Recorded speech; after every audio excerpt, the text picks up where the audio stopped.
ನಿಮ್ಮನ್ನ ನೋಡಿದ್ರೆ ಇದೇನು ಶಿರೂರಾಗ ಸಭೆ ನಡೆದದ್ದು ಏನ್ ಬೆಂಗಳೂರಾಗ ಸಭೆ ನಡೆದದ್ದು ಅಂತ ಹೇಳಿ ಅನಿಸ್ತದ. ಅಷ್ಟು ದೊಡ್ಡ ಪ್ರಮಾಣದಲ್ಲಿ ಸಭೆ ನಡೆದಿದೆ.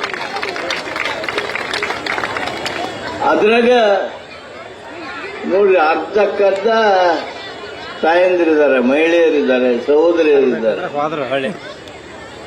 ನೀವು ಇಷ್ಟು ಹುರುಪೆದ್ದಿರಿ ಅಂದ್ರೆ ನಮ್ಮ ಉಮೇಶಿಗ ಏನಿಲ್ಲ ಅಂದ್ರೂ ಈ ಸಲ 15,000 ಲೀಡ್ನಿಂದ ಆರಿಸಿ ಬರ್ತಾನ ಅಂತೇಳಿ ಶುಭ ಚಿಹ್ನೆ ಕಾಣ್ತಾ ಇದೆ.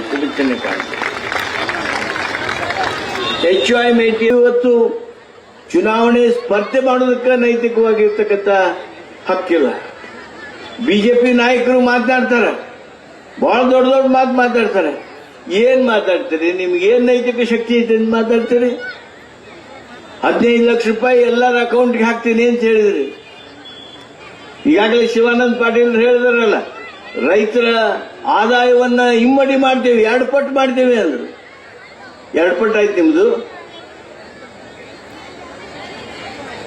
ಮೊನ್ನೆ ಮೋದಿಯವರು ಹೇಳಿದ್ರು 15 ಲಕ್ಷ ರೂಪಾಯಿ ಕೊಡ್ತೀವಿ ಅಂತ. ಯುವಕರಿಗೆ 2 ಕೋಟಿ ಉದ್ಯೋಗನ ನಾವು ಕೊಡ್ತೀವಿ.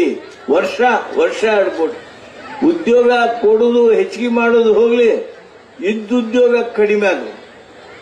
ಅದಕ್ಕೆ ನಾನು ಈ ಸಂದರ್ಭದೊಳಗೆ ಹೇಳ್ತೀನಿ, ಅಂತ ವಚನಭ್ರಷ್ಟರು ಅವ್ರಿಗೆ ಈ ಚುನಾವಣೆಯೊಳಗೆ ಮತ ಕೇಳೋದಕ್ಕೆ ನೈತಿಕ ಹಕ್ಕಿಲ್ಲ. ಆದ್ರಿಂದ ನಾನು ಹೆಚ್ಚು ಮಾತು ಬೆಳೆಸಬೇಕು ಅಂತ ಇಚ್ಛಾ ಇದ್ರೂ ಸಹಿತ ಆ ವರ್ಣನ ಕೃಪೆ ಆಗುವ ಲಕ್ಷಣ ಐತೆ.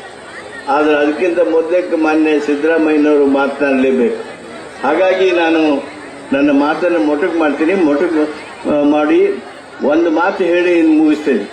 ಈಗೇನು ನೀವು ಎಲ್ಲ ಮಾತು ಎತ್ತಿದ್ರೆ ಸಂತ್ರಸ್ತರು ಅಂತೀರಿ, ಪರಿಹಾರ ಅಂತೀವಿ, ಡ್ಯಾಮ್ ಕಟ್ ಪೂರ್ಣ ಮುಗಿಸ್ಬೇಕು ಅಂತೀರಿ, UKP ಕೆಲಸ ಪೂರ್ಣ ಮಾಡ್ರಿ ಅಂತೀರಿ, ಉತ್ತರ ಕರ್ನಾಟಕದ ಈ ಬಹುದೊಡ್ಡ ಯೋಜನೆಯನ್ನ ಪೂರ್ಣಗೊಳಿಸಿ ನಮ್ಮ ಉತ್ತರ ಕರ್ನಾಟಕವನ್ನು ಅಭಿವೃದ್ಧಿ ಮಾಡ್ರಿ ಅಂತೀರಿ, ಬಾಗಲಕೋಟೆ ಜಿಲ್ಲೆಗೆ ನೀರಾವರಿ ಕೊಡ್ರಿ ಅಂತೀರಿ. ಇವೆಲ್ಲ ಆಗುವಂತ ಲಕ್ಷಣ ಏನ್ರ ಯಾರ ಕೊಟ್ಟಿದ್ರ ಅದು ಸನ್ಮಾನ್ಯ ಸಿದ್ದರಾಮಯ್ಯನವರು ಈಗ ಇತ್ತೀಚೆಗೆ ಕೊಟ್ಟಿದ್ದಾರೆ. ಎಷ್ಟು ಪ್ರಮಾಣದೊಳಗ ಸಂತ್ರಸ್ತರಿಗೆ 1 ಎಕರೆ ನೀರಾವರಿ ಭೂಮಿಗೆ 40 ಲಕ್ಷ ರೂಪಾಯಿ. ದೇಶದಾಗ ಎಲ್ಲೂ ಈ ದೊಡ್ಡ ಧಾರಣೆ ಇಲ್ಲ. ಅಂದ್ರೆ ರೈತರ ಪರವಾಗಿ ಅವರ ಮನಸ್ಸು ಏನೈತೆ ಅನ್ನೋದನ್ನ ನಾವು ಅರ್ಥೈಸಿಕೊಳ್ಬೇಕಾಗಿರ್ತಕ್ಕಂಥದ್ದು. ಅಷ್ಟೇ ಅಲ್ಲ, ಆ UKP ಪ್ರಾಜೆಕ್ಟ್ ಅನ್ನ ಪೂರ್ಣ ಮುಗಿಸ್ತೀವಿ ಅನ್ನುವಂತ ಆ ಛಲವನ್ನತಕ್ಕಂತಹದ್ದು ಸನ್ಮಾನ್ಯ ಸಿದ್ದರಾಮಯ್ಯನವರ ನೇತೃತ್ವದ ಸರ್ಕಾರ.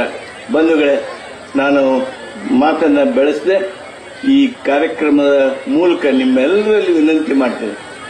ಇವತ್ತು ಉಮೇಶ್ ಮೇಟಿ ಅವರಿಗೆ ಕೊಡುವಂತ ಮತ ಇದು ಬರೀ ಇವ್ರನ್ನ MLA ಮಾಡಂಗಿಲ್ಲ, ಸಿದ್ದರಾಮಯ್ಯನವರ ರಾಜಕೀಯ ಬಲವನ್ನ ಹೆಚ್ಚು ಮಾಡ್ತೈತಿ. ಸಿದ್ದರಾಮಯ್ಯನವರಿಗೆ ದೊಡ್ಡ ಶಕ್ತಿಯನ್ನ ಕೊಡ್ತೈತಿ. ಸಿದ್ದರಾಮಯ್ಯನವರು ಬಡವರ ಪರ ಮಾಡಿರ್ತಕ್ಕಂಥ ಕೆಲಸ ಏನದಾವು ಆ ಕೆಲಸಗಳಿಗೆ ಶಭಾಷ್ ಅಂತ ಅನ್ನುವಂತ ಮಾತು ನಿಮ್ಮ ಆಶೀರ್ವಾದದ ಮೂಲಕ ಬರ್ತೈತಿ. ಅದು ಮಾಡಬೇಕು ಅಂತ ಹೇಳಿ ತಮ್ಮಲ್ಲಿ ಕೈ ಮುಗಿದು ನನ್ನ ಮಾತನ್ನು ಮುಗಿಸಿ